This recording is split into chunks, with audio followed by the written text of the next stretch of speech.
Good evening, everybody. Welcome to another edition of Inside the Pigskin. We've been off for a few weeks because Candy and I have been traveling to Europe, but we're glad to be back. We have a new face here who's going to be a permanent part of what we do, and his name is Ed McAndrew. Ed, why don't you give everybody an overview or background of what you do, how much you love sports and your other occupations. You'll have numerous opportunities on this show and the hockey to do it as well. So the more repetition we give towards you, the better. Go ahead, Ed. Please take over. Absolutely. Thanks, Scott. I appreciate you having me on. You're welcome. Scott and I know each other from back in a previous broadcasting venture that we were both part of. As Scott said, I just love sports, football. I've got the Knicks Cavaliers game on here, hockey, whatever it might be. But I guess wrestled in high school, was a crew cock. Wrestled in high school, crew coxswain in college, men's basketball team in college. My fun fact about myself, I'm actually a little person. I only stand about 4'2". So, great things come in small packages, as they like to say. My two happy places are the beach and the gym.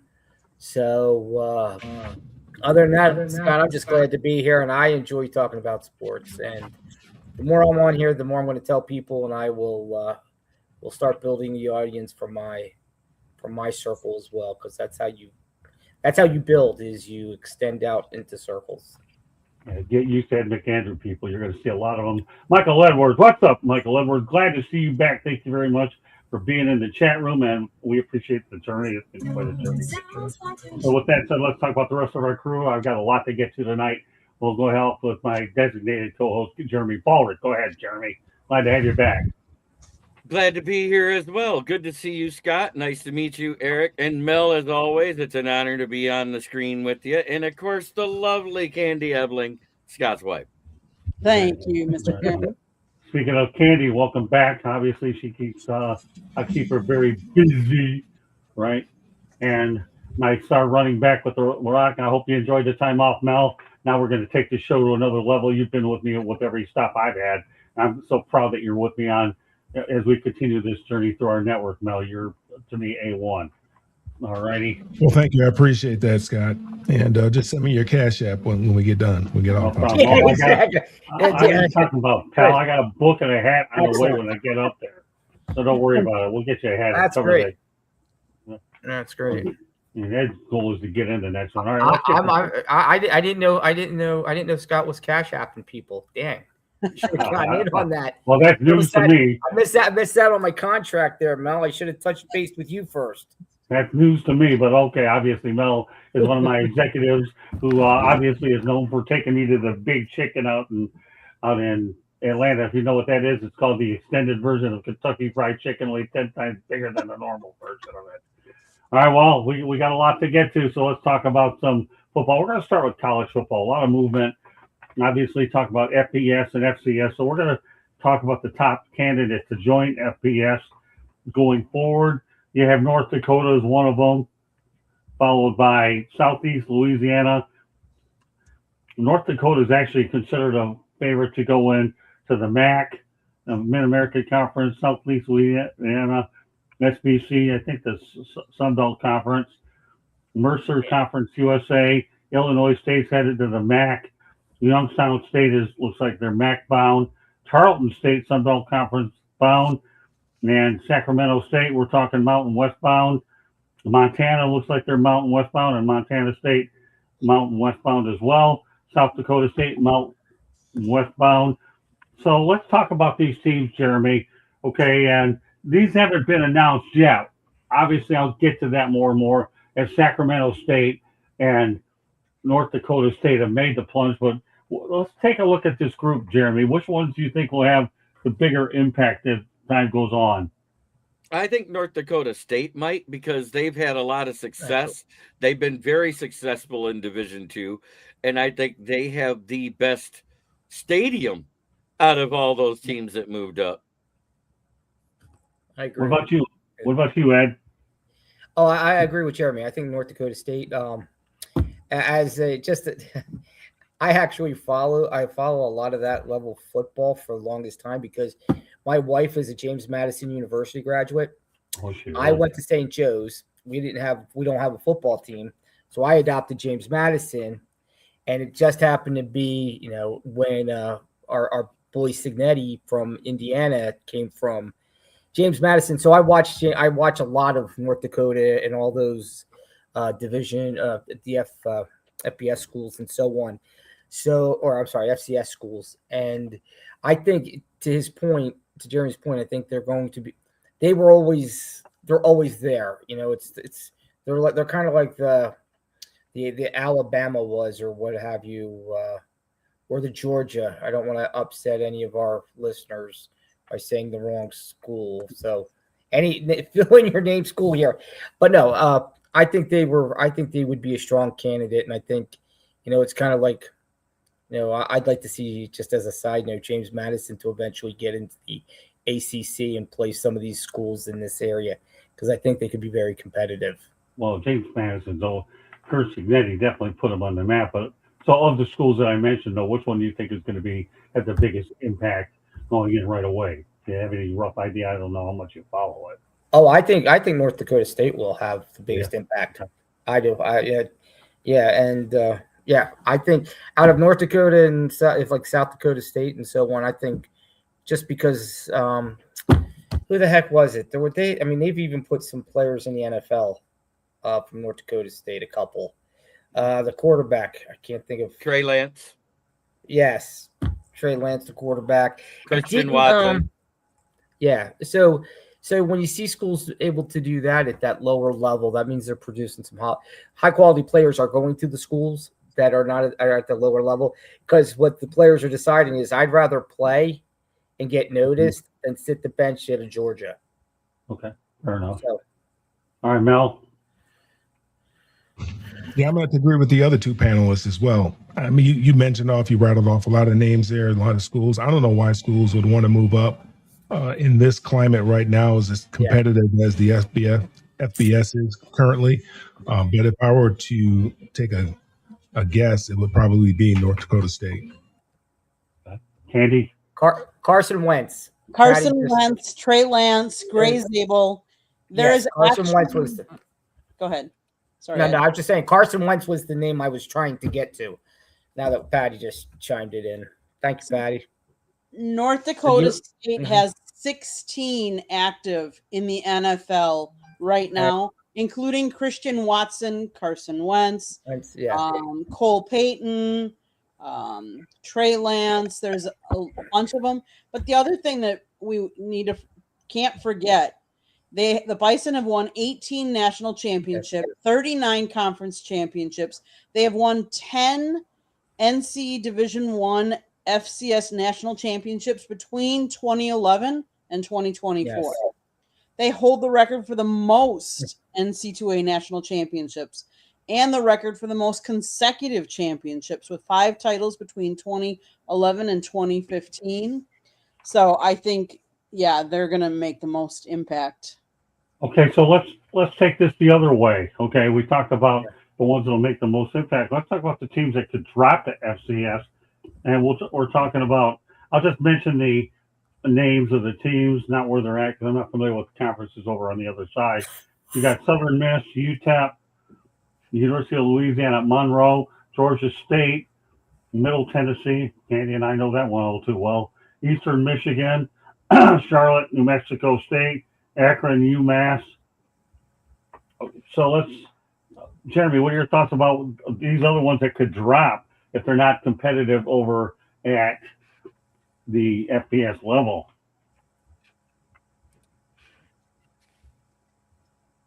Jeremy. I think that it should be more of a regulated league. We should treat it. Are you listening to me? I'm talking. I didn't know if you could hear me. Multitasking. Yeah, I am. Yeah, we can hear you. Loud and clear. Coming in loud and clear there. Okay, good. Okay. Because you said you called my name again. And I was in the middle of my take. It just threw me off. That's okay. Go ahead. I think they should regulate teams. in the different divisions between FCS and FBS. Teams that hit the top should be regulated up to to the FBS level, and the ones that do horrible repeatedly, move them down to FCS. Let's have some movement like that. Okay, so of the list that I gave you, Are there any particular names that stand out that you think would most likely end up at FCS? UMass. They're Yeah. constantly at the bottom of their division. Yeah. That's fair. I thought about them too. Okay, go ahead. Dakota Miller, go Gators. How about that?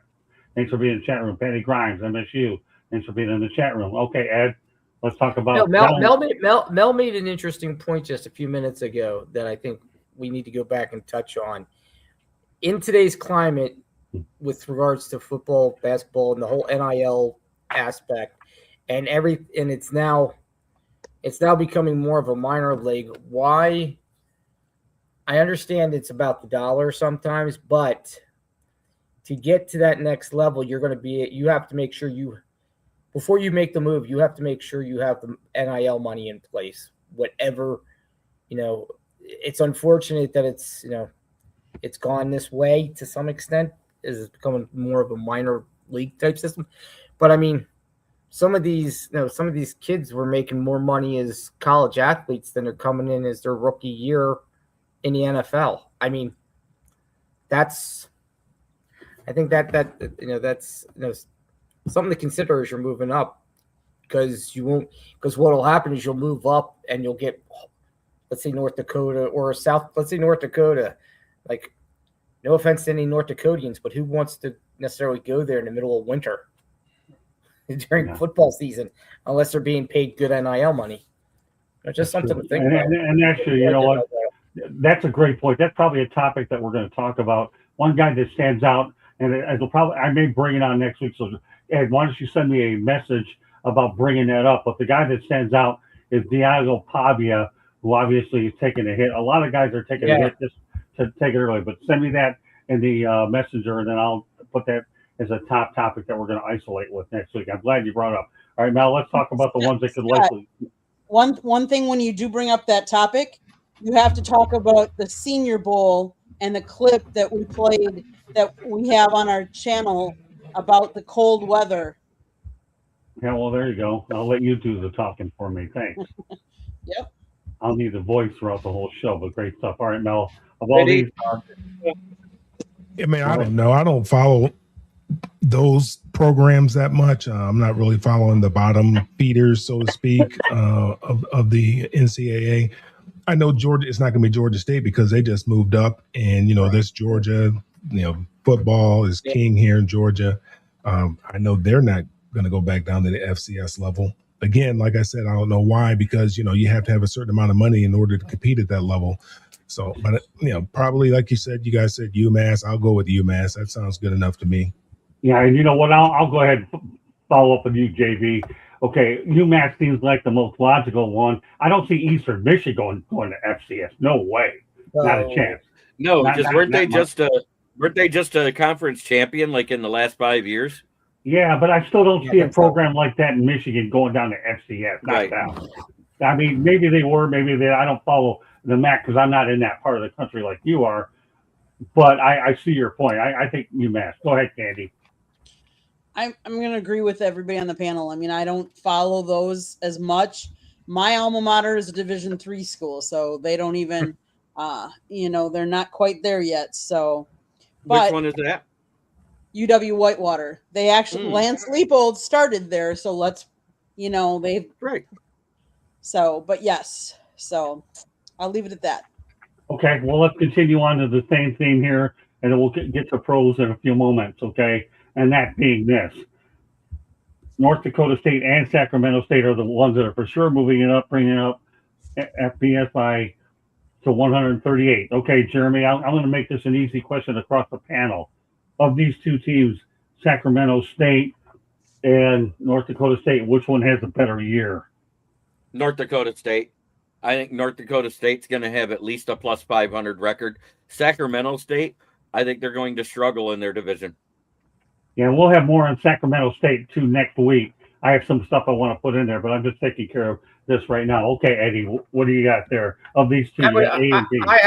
I have to say, go with Jeremy, just because I'm actually more familiar with North Dakota State, and they just dominated when they were playing, in the league, and though I did read some stuff about Sacramento State being, good for the California market and having another team out there and so on. So I guess we'll see, but I still, it goes back to the players. They're going to the next level. Can you still get the players? And, Signetti proved it. He took 15 kids from James Madison to Indiana, and then what? And just torched the whole Big Ten and everything else in its way. So, so can you get the players in, and you can have them buy in? So we'll see. Okay, Mel. Yeah, I'm going to go with North Dakota State as well. I don't know much about Sac State. We know that there's a lot of talent in the state of California. And like Ed said, I mean, it all goes back to recruiting. You got to have the horses. And I think you have to have the right leadership there. I think everything kind of, worked out perfectly for Indiana. They got the right leader. He brought in the right horses. And they've been very successful for the last number of years. And he's going to make it hard on other coaches that are going in and trying to turn around programs because – I mean, what he did was unbelievable. He just didn't turn around a program. I mean, he took a program that has historically done nothing since it's been in existence and turned it into, obviously a national champion, and maybe even a national power in the Big Ten. Okay, Candy. Yeah, as I'm looking at Sacramento State and their, the games, I think North Dakota State has a better season. Yeah, I agree all the way around. Okay, let's talk about the teams with the most 2026 players for the combine votes. And this will be pretty straightforward because I like this stat because it really gives you a gauge exactly from what we experienced our first Senior Bowl. Texas A&M sent 13 to had 13 combine invites. Alabama had 12. LSU and Ohio State with 11, Georgia and Oklahoma and Miami each coming in with 10. So, Jeremy, your thoughts about these big blue bloods and which one impresses you the most out of this group? I'm going to say the Miami one. I even though they were the runner-up in the national championships, they ended up getting a lot of people into the NFL this year, and I'm proud of them for doing that. What about you, Eddie? So the question is, which one would surprise me? I don't know. I think maybe. Yeah, Miami's Miami was probably as much a surprise with Beck at quarterback, leaving Georgia and stuff, getting to where they did. So I guess actually I'm going to probably go. I don't know. That's tough. Because they're all blue bloods, and it's what you expect. You expect them to put because you think this question was supposed to be easy? You're right. Yeah, they are all blue bloods. That's why. But it goes back to what we've been talking about, the kind of theme of the show. Okay, so if I'm a college athlete, I'm a college player that's on the ESPN top 350, let's say, where do I want to go to somewhere that's going to give me the best shot to get an invite to the combine, right, or somewhere like that. So then we starting to get into haves and have-nots. Now I'm gonna take the easy route. I'm gonna piggyback off of Jeremy, and I'm gonna say probably Miami, because Miami was down for a long time. They weren't the U of the 80s and 90s. With all those guys back then. So they're turning that program around as well. Okay, Mel. I would say Texas A&M. I mean, it shouldn't be a surprise about Miami. I mean, Miami was in the national championship game. The only way you get there is if you have some good horses. You don't get there just because you have good coaching. But I would say Texas A&M because they're kind of like, they're kind of the afterthought. I mean, I know they're playing the SEC now, but Texas A&M really wants to be one of the big boys. I don't look at Texas A&M as being a blue blood program. I think Bear Bryant coached there way back yonder. But I've never looked at Texas A&M as one of those programs that was a blue blood program. I think they've always wanted to be, but I think they've always been overshadowed by the Texases and Oklahomas of the world when they were playing in the Big 8 or the Big 12 or whatever it was at that particular time. So I would say Texas A&M, and I don't remember how far they went in the playoffs. I can't remember. Well, Miami knocked them out, if I understand correctly. I believe. Yeah, it might. That you might be correct about that, but that would be my surprise. But I mean, it's not surprising that they have that many players at the combine, so to speak. Because in order for you to be successful and be able to make a run, you have to have some horses. So that's not surprising.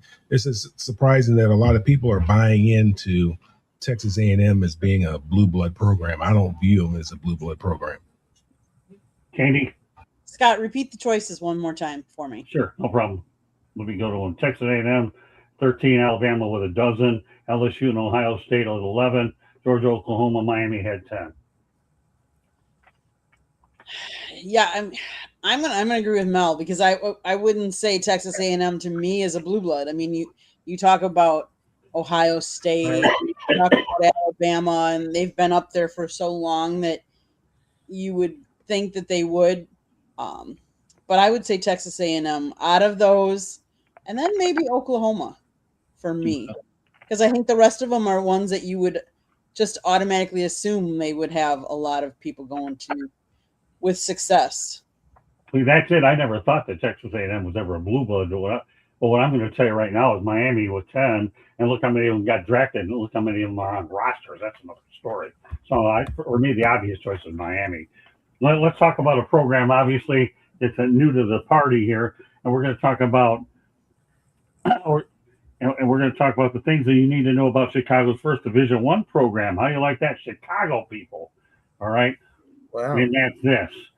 Chicago hasn't had a Division I team since the University of Chicago left major college football in 1939. None of us were born then, I don't think. Okay. Yeah, I feel like I was, but no. Yes. No, if you talk to my body, it has a different opinion too. The program hired its first head coach, Bobby Rome II, in 2025, known for building programs. So Bobby Rome II, Candy, Rome, is building this thing. Chicago State signed its first recruiting class on National Signing Day, bringing in 55 student athletes. The facility upgrades are already underway, including a new turf field, and the first game kicks off August 29th versus Roosevelt at SeatGeek Stadium in Bridgeview, Illinois. And Chicago State, obviously, they've added this program here, so it's SeatGeek. So now you've got another program in a major market that can easily, if it's recruited properly, you can have a pretty interesting program in a matter of 5 years, Jeremy, in Chicago. It's not like Northwestern University, which we know is in Evanston, Illinois, a suburb outside, but now Chicago has a real inner city type of team. They're going to have a rough go making a splash in the FBS as an independent this year, but they joined the Northeastern Conference in 2027. So this is their first year playing in the FBS as a football team, according to what I'm reading. And the season opener is August 29th this year. Right. SeatGeek Stadium. All right, Ed, we'll talk about Chicago. Well, I think it's great. I'm looking at Joseph Austin made a comment about A&M having Texas oil money changing the game. My question is, somebody who came into Chicago and said, I need a football team. And, I think it's great. 1939 and be able to do that in the city, in an inner city school, they might run into some problems at first while they're making a name with U of I, Illinois, getting in there. But Chicago, my niece and nephew both live in Chicago. They love Chicago. Chicago's, even though it's the Windy City and can be cold as all get out, people love the city. They love that area. So, it has a draw to it. And, if they have that, they have Coach Rome in there, they can, they'll be able to, take it. Let's crawl first and then see what they do. Take it slow. Okay, Mel. So they're going to have a football program at the university, at Chicago State University. Yeah. Detroit has a university, the University of Detroit. They play pretty good basketball. Yeah. They have a small student body there. I'm sure they have limited funds. Football is a very, very expensive sport because of the number of players that you have to have. Number one, the support staff that you have to have. If you're going to dream, you might as well dream big. It's good because it's going to be another opportunity for Some players have to be able to continue their football careers who may not have otherwise been able to do it. But I don't really have a whole lot to say on Chicago State University. I don't really follow them that much. They're going to be what, FCS, FBS? Where are they playing? Division One. FCS or FBS? FBS. Oh, they're playing with the big boys. Yeah. Okay, interesting. That's why I made the show, Mel. Some of these little hidden gems, diamond in the rough that we're going to bring out there that probably a lot of people would even bring up. Go ahead, Jeremy. I know you're going to add. But I want to add to it. They did have 55 recruits signed there this year. That's pretty good recruits. I'm guessing at the highest was maybe a 4-star recruit that didn't make it to sign with the team due to transfer portal and everything else. But this is adding another recruitment area for Division One on the south side of Chicago, and we all know who's from there. Bad Leroy Brown. Yep. There you go. Okay. And of course, Polk High hero Al Bundy. Yeah, exactly. Scored 4 touchdowns in a game. Yeah. Well, Polk High, exactly. You never know what you're going to learn here, Mel. Okay, Candy, go ahead. So they decided to. Okay, let's first of all say their stadium is off campus. They are going to be actually playing at SeatGeek Stadium, which is in Bridgeview, Illinois. They are actually building an on-campus turf practice field. They decided to do this back in January of 2023. Chicago State formed an exploratory committee to pursue this. They hired Bobby in February of 2025. 2 months later, after they decided they were going to start this, they're going to be independent this year, and then next year they're going to the Northeast Conference. They are going to be playing Roosevelt, UT Martin, Kentucky Christian, Butler, Norfolk State, Tarleton State, North Carolina A&T, Linwood, UFTL, and Virginia Lynchburg this year. And then next year, the only one they have slated so far is North Carolina A&T. So,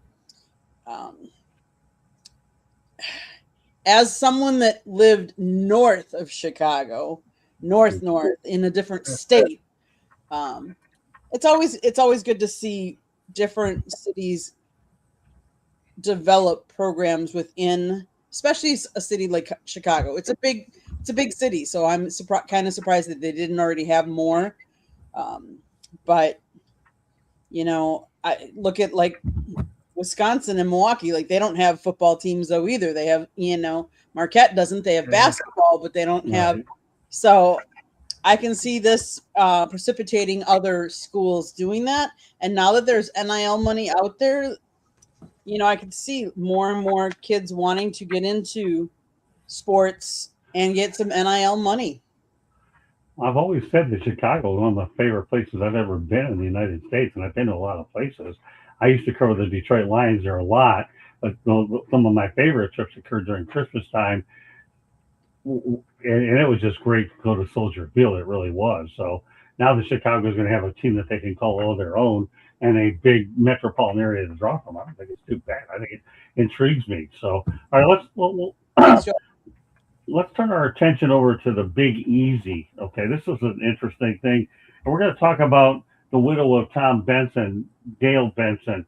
She said, she went on record that I am not selling these teams. And the teams that she's referring to are the New Orleans Saints, who are valued at $5.63 billion, and the New Orleans Pelicans, who are valued at $4.02 billion, who recently, under Joe Dumars, hired Jamal Mosley as their coach. But think about the Bensons. Okay, they bought the Pelicans for $338 million in 2012, and now they're worth $5.63 billion. And then, and the Saints, Tom Benson bought them for $70 million in '85, and look at his return, $5.63 billion as well. Now, New Orleans is buying to host the Super Bowl in 2031 and NBA All-Star games, and there are also going to be major renovations coming to the Blender, including a revamped Champion Square. I guess they call that the Smoothie Care Center. So, hey, hats off to New Orleans, Jeremy. You know, they got two teams, and Gail Benson. Hey, these are my teams. I'm not getting rid of them. What are your thoughts about Gail Benson? Hey, you know what? I can do something with these two.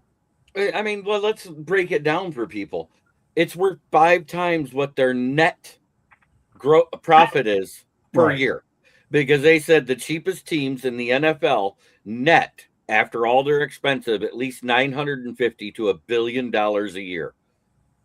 So if I'm printing $1 billion a year, do I want to sell it for $5 billion? No, I want to wait till it's 10.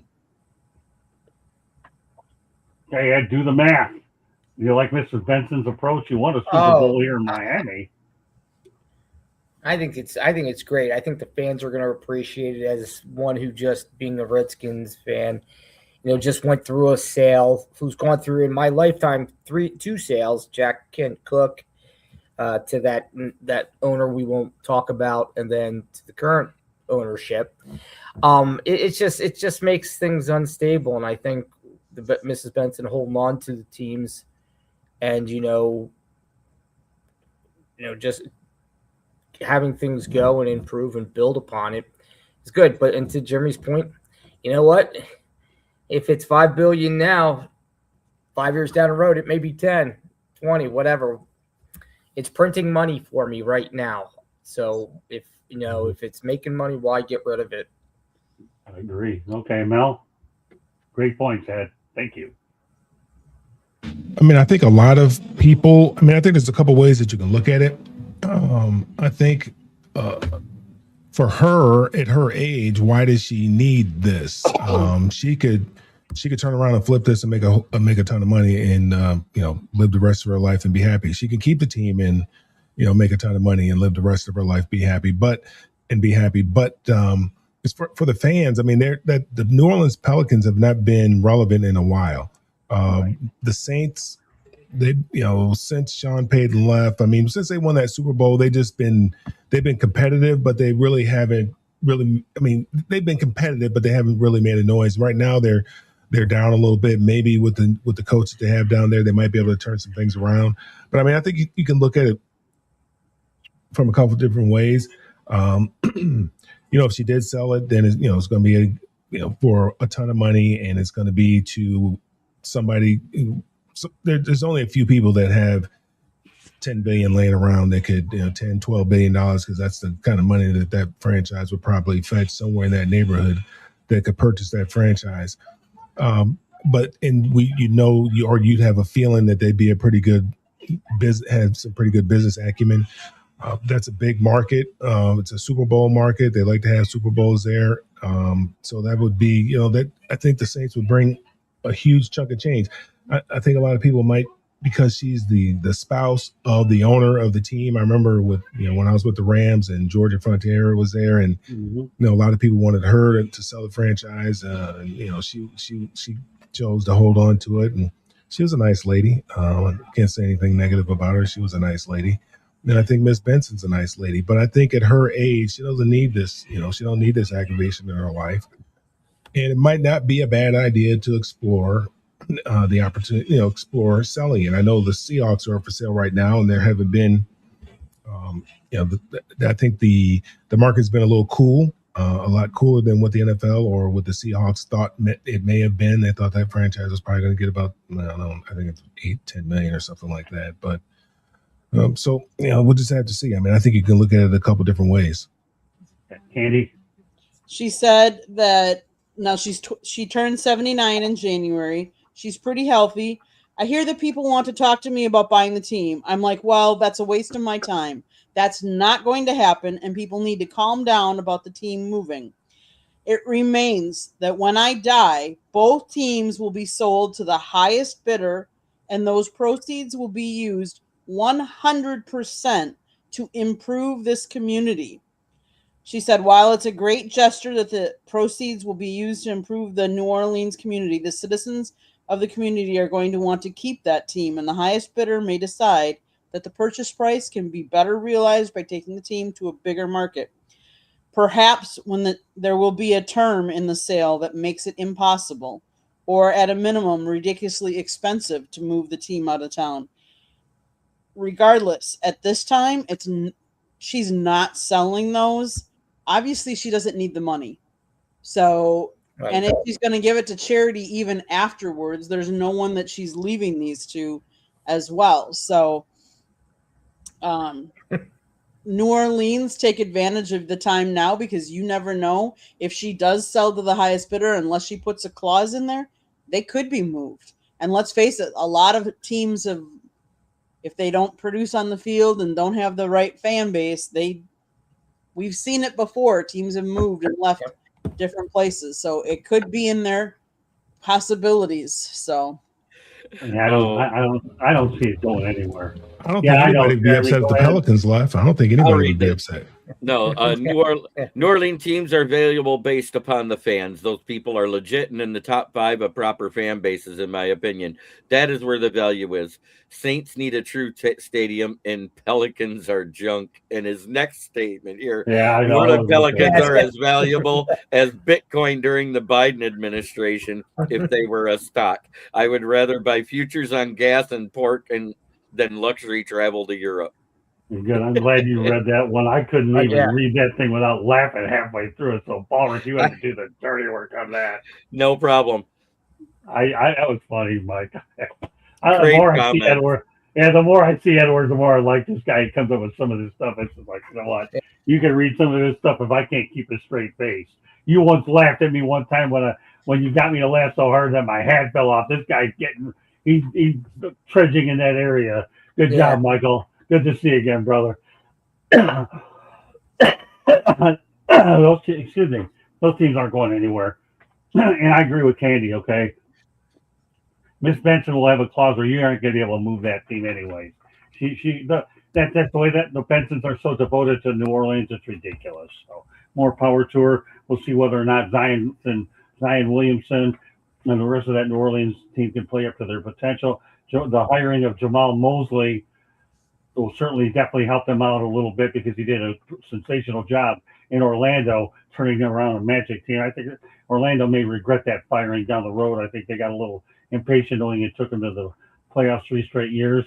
But I think New Orleans made a good hire there. Okay, well, let's talk about our featured topic of the night.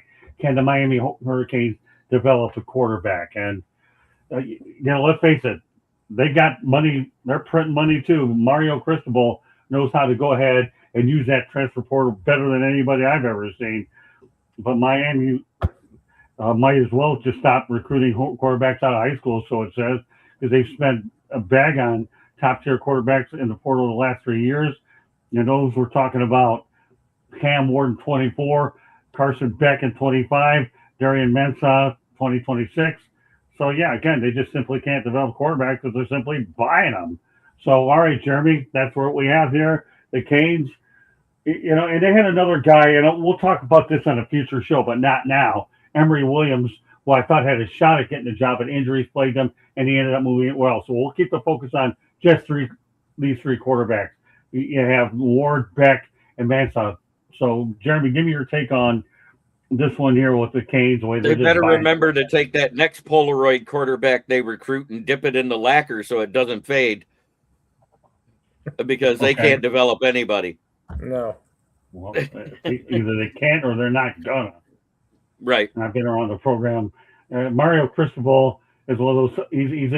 I love working with Mario. He's a really super nice guy, and he's just one of those kind of guys that knows that, hey, Miami has money, we're going to use it, and we need to get it in that position. That's where he's taking it. Okay, Ed, some thoughts. Are we moving out of an era where college football isn't about development anymore? It's about winning right away. Right. Unless they do something with the transfer portal, really, is anybody developing anybody? Because it's a win. There's a really, especially in the blue bloods, there's a kind of a win now mentality with how everybody's, you can get dizzy watching the transfer portal door revolve around and around. So, I don't know. It would appear that they can't. But the question is because if we look at it, NIL money is an investment in the program. And if I'm an investor in a stock or something like that, I want my return on investment in the short term. If I'm bringing in a freshman, I'm going to redshirt him, and then I'm going to try to develop him over 4 or 5 years. He may or may not pan out, but if I go to the transfer portal, I can get somebody right now. It's a quicker return on investment. But at the same, that's that Hockham's razor.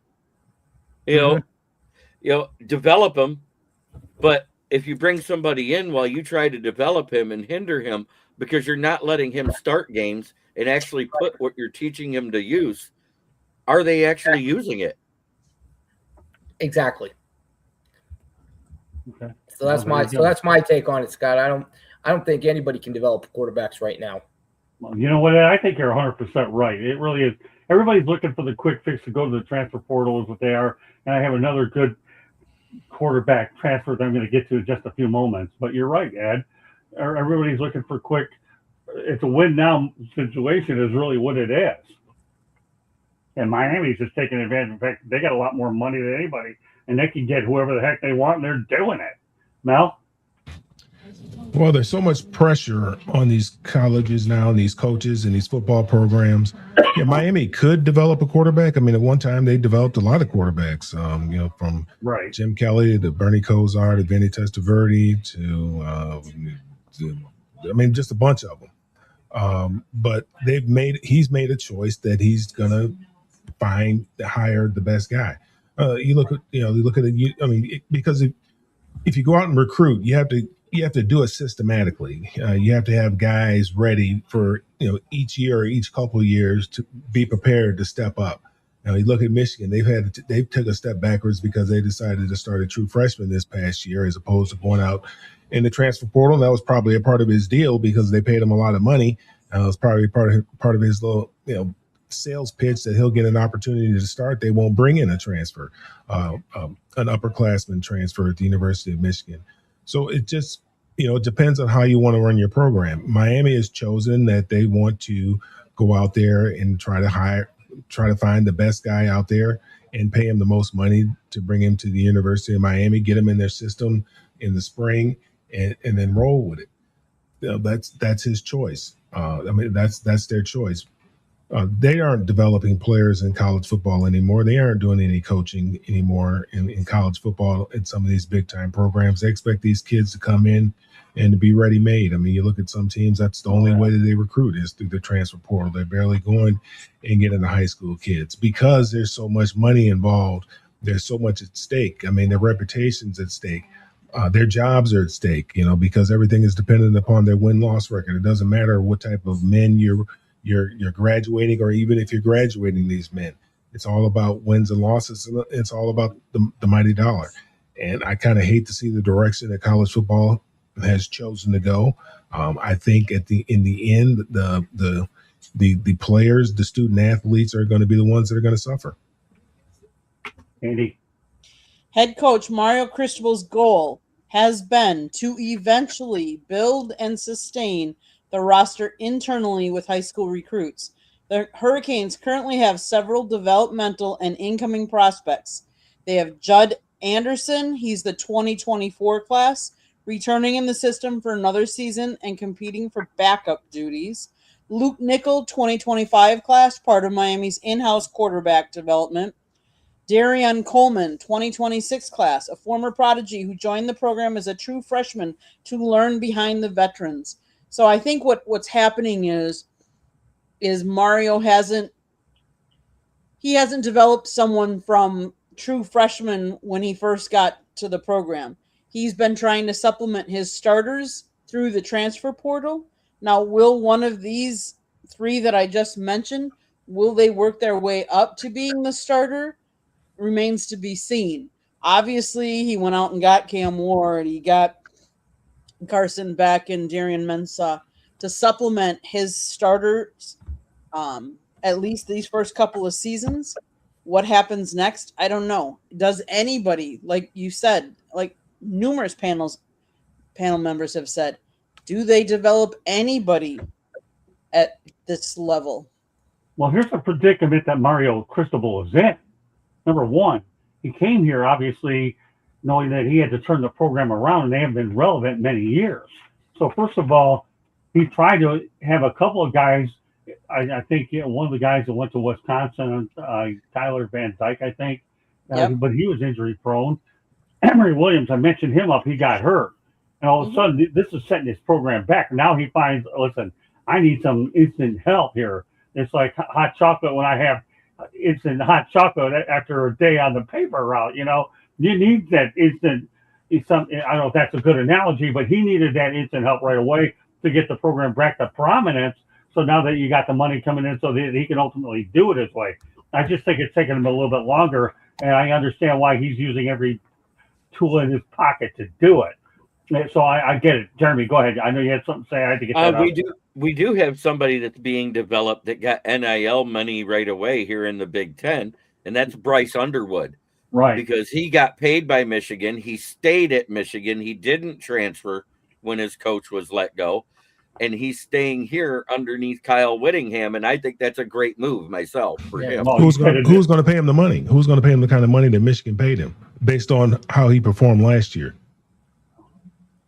I just think it was good for him to stay with one program is all I was getting at. Oh, yeah, and not only that, Jeremy, not only you write about him staying with one program, you got Kyle Whittingham is a big upgrade over Sharon Moore. Give me a break. Look at the staff he's gone in. I don't want to get too far off topic, but I know where you're going with this, Jeremy. I really do, but I'm dealing with the situation here in my backyard. Right. Mario Cristobal you're dealing with a steep tradition in Miami, known for developing quarterbacks. And think about it, these quarterbacks are getting drafted. Ward got drafted number 1, and obviously Beck got drafted, and I'll get to him next week. I don't want to talk about it now because I have too much to get to. And then we'll see what happens with Mensa. So, it's a situation where I'm looking forward as the year goes on where it goes. But I saw Emory Williams. I thought this guy had a really legitimate chance to be the successor. It just never worked out. And I interviewed Emory Williams last year's pro day. Well, you talk about one of the nicest kids on the planet. This kid, along with Ray Joseph, I think, are both at East Carolina. I'll get to that another day, but I just wanted to mention that attempts have been made to do it, but they've had to go this route first. Okay. As I promised, let's talk about another transfer as well as this all works out pretty well. Florida State added much needed depth quarterback to the roster in Lafayette College's Dean Nobile. Last season, he threw for 2,528 yards and 19 touchdowns. Mike Norvell knows he needed them. Now, let's not kid yourself. Mike Norvell knows he could be on the hot seat if this doesn't get straightened out pretty quick up in Tallahassee. Jeremy, go on. He better hope that this helps his team get better, because otherwise FSU is going to be looking for another coach. No matter how much they pay him, they will cut him. And I don't blame them, because you know what? You give a coach that kind of money, you expect results. This is year 3. He had his 2 years of experimental stuff. This one better work. Well, part of the problem there, though, Jeremy, is Florida State doesn't have the money that Florida has. That's why they had to ride him out a third year. If FSU had deeper pockets like the University of Florida does, then he would have been gone last year. But yeah, right. I agree with you, Jeremy. This will make a rig year, and Mr. McAndrews is going to continue this topic. Oh, I think I agree with Jeremy there. I mean, it's year 3.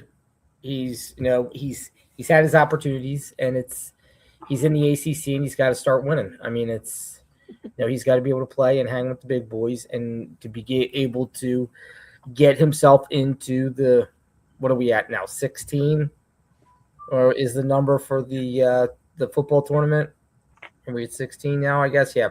So he's got to be able to get himself in, and it goes back to what we were saying in the last segment. 3 years, you got to win. You got to be,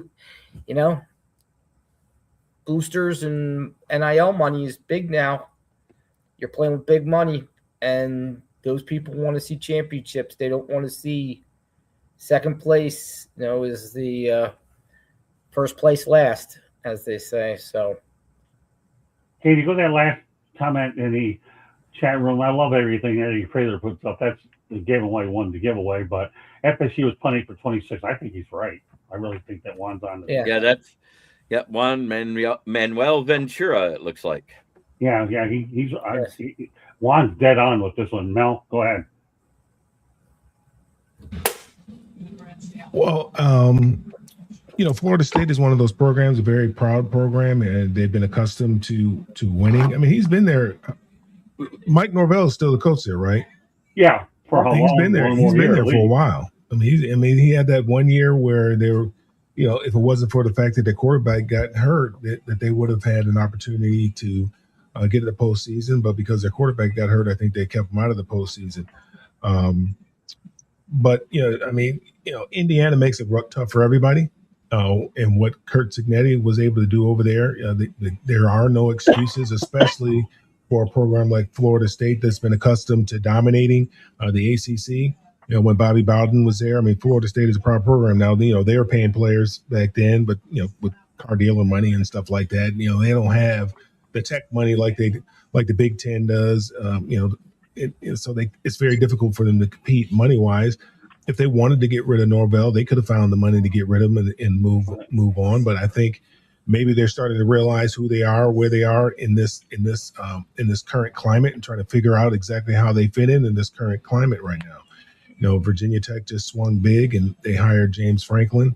That conference didn't get any easier without question. And it's going to continue to get more and more competitive. In Miami, they're doing what they're doing, and for a long time, it was those two, Miami and Florida State, they were battling it out for conference supremacy. Yep. Clemson came along and started dominating the league for a while. So we'll just have to wait and see. But I thought they would have gotten rid of him last year after their showing. They could have found the money if they wanted to, but I think they just just chose to ride it out. Katie? Mike Norvell has been there since 2020. In his first year, that he went 3-6. 21, they went 5-7. 22, 10-3. 2023 is when they went 13-1. 2024, they really regressed to 2-10, and last year they were 5-7. He makes almost $10 million a year, $9.785 million. His record is 38-34. He needs to do better in order to keep his job, because they're not going to keep him around in this day of NIL if he's not producing more winning seasons than the losing seasons. So, well, there's no question it's a make or break year. Let's go back to college football. I'm relying on that a little bit now because we have a point during the football season where we could get around to college football a little bit more, and I have more pro material coming. But, this is a good time of the year for us to be able to get both of them involved, because you got the transfer portal, you got schedules being set up, and now I'm trying to talk about FBS and FCSTs going back and forth. So it's a perfect night, and we're glad that Ed McAndrew has now become a permanent part of Inside the Pigskin. Ed's doing a whale of a job so far. So Ed, let's talk about some of the most watched championship games in college football. And we're going to go back to 2006 when Texas and USC had 35.6 million viewers. That was in 2006. 33.7 million. So Ohio State against Oregon, that was a pretty good matchup there. 30, and then in 2010, Alabama, Texas drew 30.8 million viewers. In Indiana, Miami, obviously the one we just got done, 30.1 million viewers. So with that said, Jeremy, as we talk about this, what does that say about the state of college football and the way they are able to get some big numbers of these championship games? It proves that the FBS championship is going to be like the Super Bowl for the NFL, Mm-hmm. the most watched game in that realm of football. But at the same time, I think it fell in between the NBA Finals last year and the MLB World Series. The one championship that doesn't get watched anymore, except by the two fan bases where they're at, is the Stanley Cup Finals.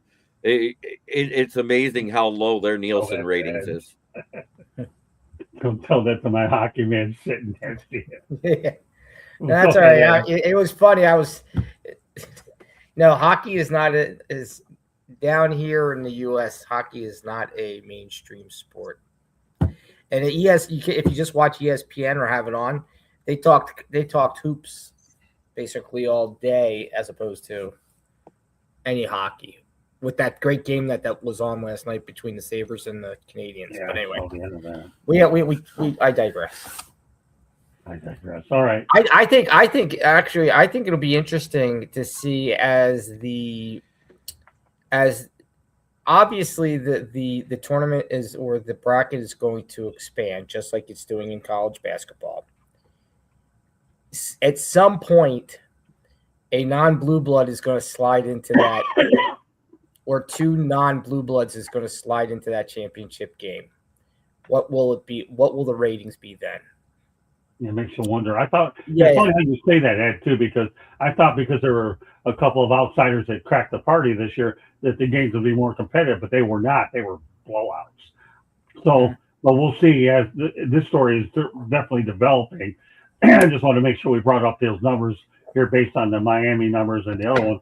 But you know what, Ed? Now that you're a part of this show permanently, you and I and the rest of us on this crew, then get ready. This crew is going to be pretty much the same crew going forward. I may have a few auditions here and there, but this is your group of 5 right here for Inside the Pigskin going forward. So this is a story we're going to continue to follow up on, and we're far from through with this one, Eddie, just so you know. Okay, go ahead, Mel. Well, a non-blue blood did crack it last year and won it. Indiana's not a blue blood. I mean, maybe in basketball they're considered a blue blood, but they're certainly not considered a blue blood in football. But now they are going to be looked at a little bit differently. But college football, I mean, football is king right now. Whatever kind of football, people just can't get enough of it. You're talking about hockey. Yeah. After they had that lockout a number of years ago, I think the network kind of punished them when they came back. I think they were like on USA or something like that. I mean, they were on some really garbage channels before they started getting back on ESPN, who they consider themselves to be the worldwide leader.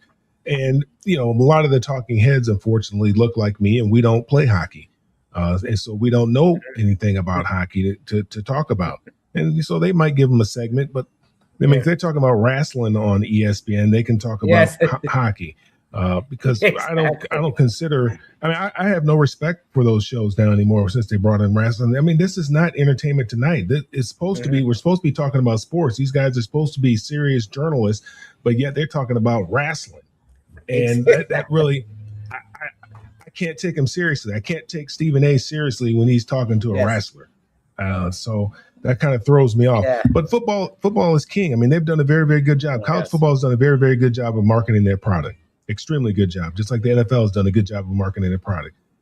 People can't get enough of it. That's why we have spring football right now. I mean, their numbers may not be as good as they would like for them to be, but they just keep at it. Those numbers will continue to improve as they get some guys like Diego Pavia to go into the league, because that's where he's probably going to land, is somewhere in the UFL playing spring football. I don't see him playing on Sundays. He just doesn't have the physical tools and traits that you look for somebody to be your starting quarterback or even a backup quarterback on an NFL roster. But it doesn't surprise me, the numbers, and the numbers are just going to continue to grow. I mean, why are they expanding the field? Because they want to get more eyeballs.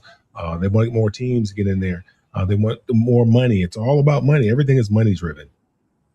Doesn't Winnipeg have his rights in the CFL, I believe?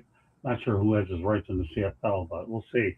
Although they say he has a chance to make the team as a backup. Time will tell with that. Candy, go ahead and close it out. I know you were crushed by that, Scott, because you thought somebody should have taken a flyer on him. I think you were saying Cleveland. Somebody take him in the second, third round. I mean, you were really high on Diego Pavia. I know that. Come on, Mel, give me some slack. This kid he's a good kid. He convinced me. Can you go back in the archives and pull some of his footage up? Scott was saying, hey, Mel, this is our first show back. Give me a couple before you smack me around. I'm still jet lagged. I gave you guys an extra week off so I could take the hit. And now he's smacking me around. Okay, wait a couple weeks and then stick it to me. All right, whatever. You're right. He was undrafted. Nobody wanted him until the Ravens took him. You made your point, Mel, and a darn good one, I might add. Go ahead, Candy. Scott, what did you say was the most watched? Which game? The most watched one, Candy, is Texas USC, is what I have in front of me right now at 35.6 million. Then you're going to tell me something else popped in. That was a Rose Bowl? It was a Rose Bowl. What I'm reading is that the note was the official Nielsen adjusted ratings have varying figures, but this Rose Bowl matchup holds the peak estimated household viewership. Yes, they said 35.6 million. They say the actual top one was the 2015 national championship between Ohio State versus Oregon. Now that one only comes in at 33.9 million, but they're saying that all right, so it's adjusted. All right, don't take your research to such a level where you're making an idiot out of yourself. So I'm off by, I go by my sources when I come up with it. If you want to go ahead and do that, that's up to you. What you need to do once in a while, young lady, is focus on the pick topic and look at how this thing has grown. I don't have to be corrected by 200,000 here. I mean, my numbers that I have here are what they are, Candy. Okay. You understand? Yep. So you have four choices. Right now, it looks like Texas USC with Vince Young, obviously, is the leader of the dog, and Indiana Miami cracked the party with their 30.1 million. You're right. Anything else you want to add to it that you can add substance to this? Nope. I'll leave it at that. Okay, good. All right, because now we're going to stay with Indiana because Indiana losers quarterback Alberto Mendoza committed to Georgia Tech Yellow Jackets, and I think this is good. He got his ring over in Indiana, has a chance to develop his own identity, is what he does. So, Jeremy, what are your thoughts about the other Mendoza going to Georgia Tech? Do you think that's a good fit?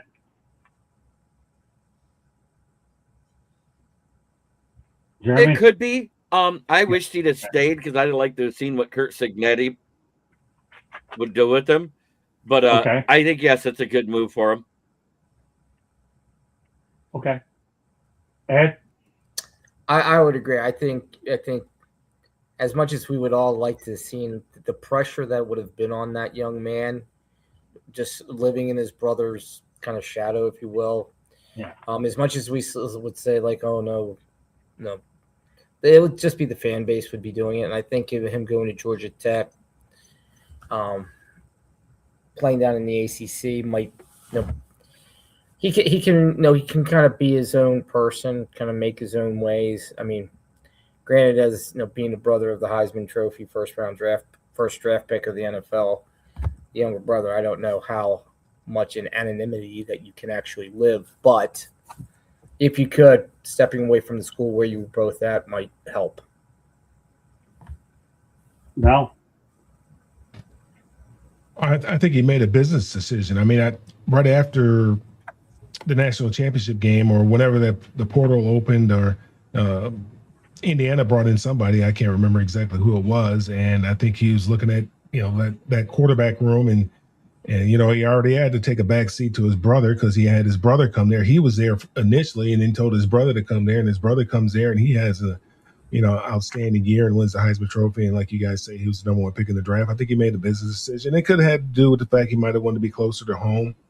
He may not have wanted to play in his brother's shadow. I don't know. It's going to be interesting. Georgia Tech does have an opening there. There is open competition with the people that they brought in. From what I've read, he's looked very good. Right now, he's the leader in the clubhouse. So it'll be interesting to see how well he's able to perform here at Georgia Tech. Georgia Tech's a tough school to win at, in the ACC. I mean, they've been playing well as of late, pretty well as of late. But it'll be interesting to see. And I look forward to seeing him out there playing with the Yellow Jackets. Candy? He was told that he would not necessarily be the starting quarterback, so he decided he wanted to go to some place where he thought he had a better chance. His first week opponent is going to be Deion Sanders at Colorado. How about that, Deion? You know what? Again, if you're being told you're not going to be the starting quarterback over in Indiana, why not make the move to Georgia Tech? Yeah. And I think, and one thing everybody's been consistent on the panel, everybody has been, is why be in your brother's shadow and you already got the chip anyways? You want to see what you can do on your own, and Georgia Tech seems like a really good opportunity for him. All right, so we all know about defense winning championships, and this goes back to what happened during the Super Bowl.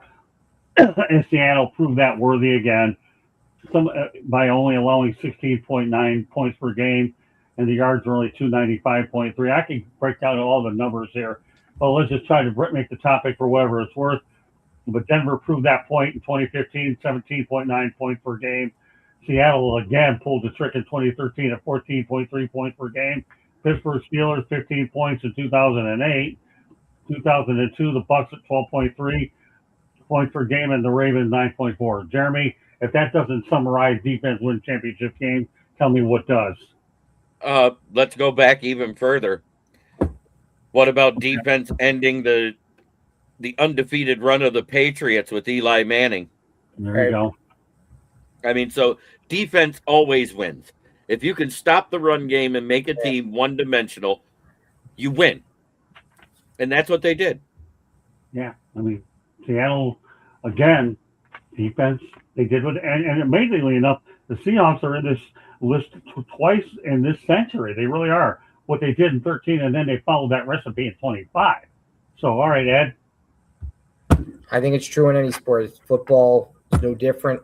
Defense wins offense wins games, defense wins championships. And that's, if I can shut you out and score 3 points, I win. I don't have to score a lot. I just have to score more than you. And if I can stop you, and to Jeremy's point, if you make them one-dimensional, if you take the ball out of Patrick Mahomes' hands, and they don't really, and you say, you got to beat me with your running backs. If we can only find a way to take the ball out of the ref's hands from giving it back to Pat Mahomes, he'd never have. Exactly. Jeremy's a walking Patrick Mahomes meme. I think it just goes without saying. Okay.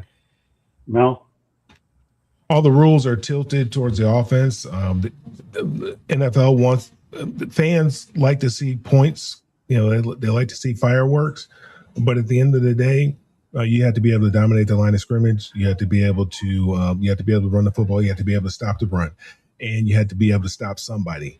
And so, like Ed said, offense wins games, defense wins championship, and that's proven by the stat that you just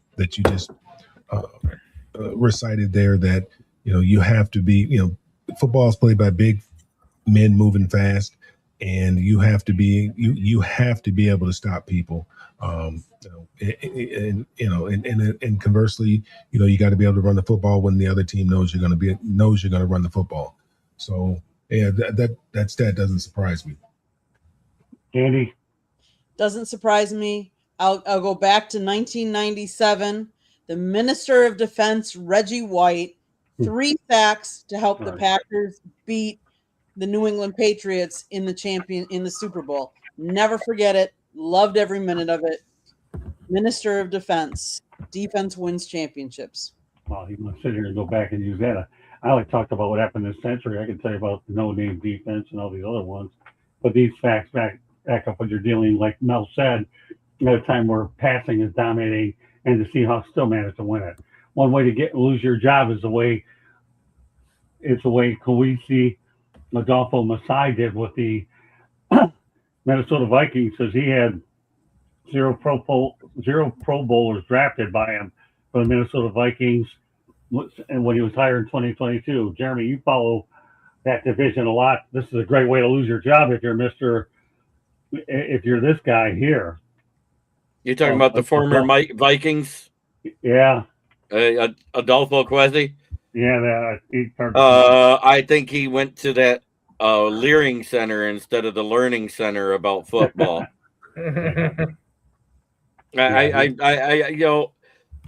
Let's draft the guy that was a handoff merchant at Michigan against all the top 5 schools they faced.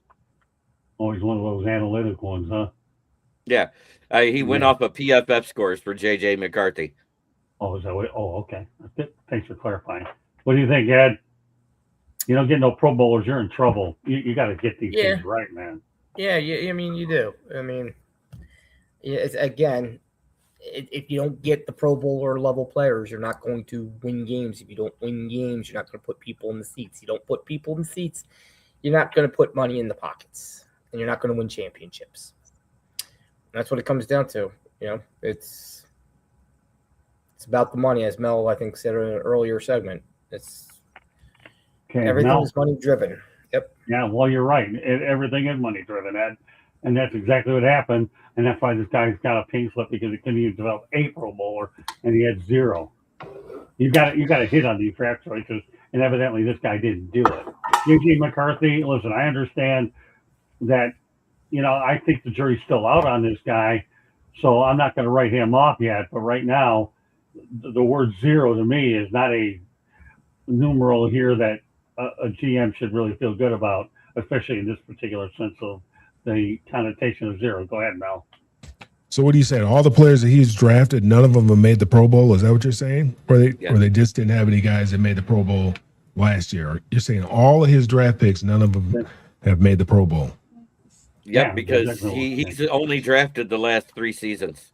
Okay, none of them have made the Pro Bowl. Yeah, but I think that the core. I think JJ McCarthy was probably the one that sealed the deal for him. Like you said, I mean, everybody said it. I mean, I don't know. The film doesn't lie, and I don't go based on what he did at the combine or how he looked on his pro day or anything like that. I go based on the film, and that they played one game. I think it was against Penn State, and he didn't throw the ball one time. That if they don't trust him to throw the football at the collegiate level, why would you draft him? I think 10th overall at the pro level when we're playing, when we're okay, and we're, so you traded up, so you gave up some draft capital to move up to get this guy, and we're playing in a league right now where everybody is pass happy, and this guy is deficient in that area. Had some games where he maybe made a throw or two, but for the most part, that's not what he was asked to do. And so there's nothing on film that I saw that showed me that this guy could play the position a different way. So that's probably what sealed his fate. If he was the one that really pushed to have him drafted and to move up to get him, that probably was the nail in the coffin for him. Him not, and then you bring in Sam Darnold and he does what he does. He has the great year that he has. And then he goes off and wins the Super Bowl, obviously this year. It's just an indictment on on their scouting department. I don't know what it is they saw in him. He's obviously the head of that. He made the decision. It's his pick. I'm assuming if it wasn't his pick, he's the one that has to fall on the sword and, kind of take the heat for it. Candy? What really kind of boggles my mind is that he attended and earned his bachelor's degree in economics from Princeton. Mm-hmm. He was a walk-on to the Princeton Tigers men's basketball team. He earned his master's degree in economics from Stanford. Before he even began in the NFL, he had several ventures as a portfolio manager and commodities trader of Wall Street. I get back in 2013, then he began his NFL career following a chance meeting with the team's executive vice president of football operations and NFL cap and contract manager. But he doesn't have a background in football. What possessed them to think that he was going to be a smart evaluator of talent if he hadn't played, didn't have a lot of background in football? The business size I get, but to scout talent and then bring them in, that's where I have a question mark. He's an analytics guy. Yeah, and you know what, Candy? I'll say on this take that you have, that's a bullseye. That's what I'm looking for. Because the guy doesn't have a football background. You bring in a guy like with an analytics takes you so far. At some point, you have to have a little bit of football sense. This guy didn't have it. And obviously, when you get a goose egg for all the wrong reasons, that's why this guy's unemployed. I find it hard to see him even get a job ever as a general manager again with this on his track record. They could probably find him a position elsewhere in the organization, but not in the general manager position, arguably the most important role in the organization. Go ahead, Candy. I know you're looking to say something. Well, he was hired February 24th of 2026. The San Francisco 49ers hired him as a personnel executive. Okay. Second stint in San Francisco. Okay. So what's the point? That he was hired, that he's still in football, but he's just not the general manager role. All right, well, that's fine. Keep him on the GM chair. You can stick him up there and you can do whatever he needs to do, but keep him away from the decision because obviously he didn't do a very good job of it.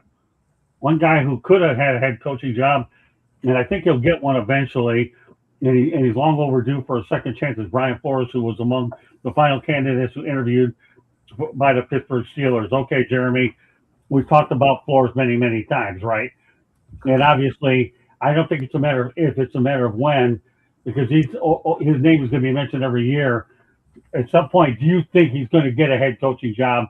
And that's the question is going to be for you and everybody else, Jeremy. Well, the only if question is if he drops his lawsuit against the two teams in question in his lawsuit, because Right. there is an NFL rule stating if any coach has any type of lawsuit against any member of the NFL in an organizational leadership role, they cannot be a head coach again.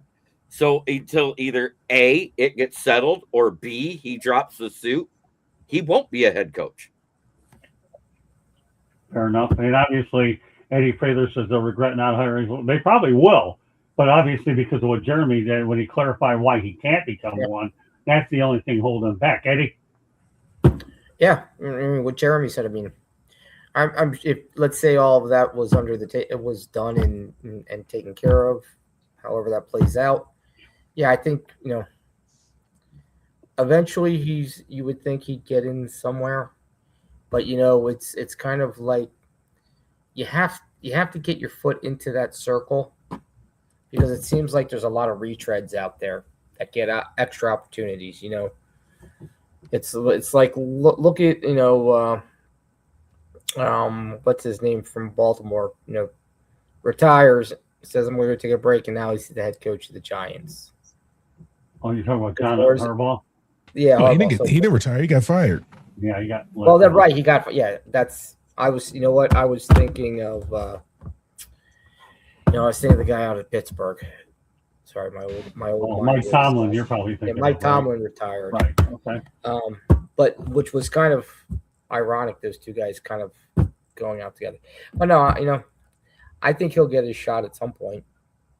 See, here's the thing. I don't think Flores should have ever been fired by the Miami Dolphins because now they're back to square one anyway. That was a bad move all the way around. He obviously didn't see a lot in Tua. Obviously, now everybody's finding out that Tua wasn't as good as he thought, and Flores is trying to pump a little toughness in him. And now we saw that disaster in Miami. Go ahead, Mel. Flores may never get another shot at a head coaching job, but this is bigger than him. Because there's no Al Davis out there. Al Davis was a Maverick; he'd hire him, but there's no owner out there that's like an Al Davis out there right now. So he'll probably never get hired again as a head coach. But this is bigger than him, and he's doing it not just for himself. He's doing it for all the other coaches of color that come behind him to make sure that they get a fair shake and a fair opportunity at becoming a head coach in the National Football League. Since the league is represented mostly by African Americans, we're the ones that play it the most. We should be, we should have that type of representation in the coaching area as well. I mean, you look at basketball teams. Basketball, they don't have this kind of problem. In the NFL, in the NFL, for whatever reason, we have that kind of problem where, having African Americans in leadership positions, whether it's general managers, whether it's head coaches, whether it's offensive coordinators, defensive coordinators. So this is bigger than him, and he understands it. I'm sure they've come to him and said, "Hey, go ahead and settle this, and we'll get you a head coaching gig." I'm sure they probably come to him many times through back channels, and he's dug his heels in the ground. He understands this is bigger than him. This is about him, and he's not going to sell out. He's not selling out just for himself because this here is much bigger than Brian Flores. Candy? I agree, Eddie. Yeah. Do I see Brian Flores getting another head coaching job? I don't know if by the time that they would, if he would still want one at that point. It all depends. I mean, I could see it. I can see it. But the logistics, the legal stuff has to take care of itself first before that happens. I think going to Miami is kind of like almost a suicide, kind of, if you will. They just don't. Ross just doesn't give you the money. I mean, and let's be honest. It's not the only franchise down in Miami that I would say that about as well. No, I hear you. I know where you're going. You're right on point. Okay, great stuff, Candy. All right, so let's talk about something that I feel occurred many years ago when Matt Millen, was in charge of the Lions. But I want to get into the logistics of that. But Jeremy probably knows where I'm going with it, anyways. In fact, are you talking about the decade of despair? Yeah, something like that. Yeah, so and don't get me going there, JB. But let's talk about the fact that the Browns interviewed Commanders run game coordinator and running back coach Anthony Lynn for the head coaching job that ultimately went to Todd Monken. To me, it looked like, Jeremy, that this was not a legitimate head coaching interview at all. I think it was a token interview to stand aside the Rooney Rule. What are your thoughts? Exactly. Anthony Lynn wasn't even that good of a head coach when he was with Buffalo. He went there and basically failed with Justin Herbert as a rookie. Right. All because his team doctors that he instructed to fix Tyrod Taylor in that game punctured his lung. I mean, you want to talk about a plethora of things going wrong, and Anthony Lynn lost his play calling job with Detroit after week 9. We didn't even have a non-losing game until Dan Campbell and Ben Johnson took over the play calling in week 10 versus Pittsburgh. Where here in Detroit, we celebrated, yay, a tie. And Pittsburgh looked like they opened clothing on Christmas. That was a token hire, Jeremy. That was. I mean, that token interview, excuse me. That was. If I ever saw one to satisfy the Rooney Rule, that's one. And I'm going to talk about a guy next week. I'm not going to give it away tonight of one that I think took place because I don't want to mention it here. I just want to focus on what we have to do. But that was a token interview if I ever saw it. And I think it goes without saying. I think it was to suffice the Rooney Rule and move forward. It was, they were able to check a box.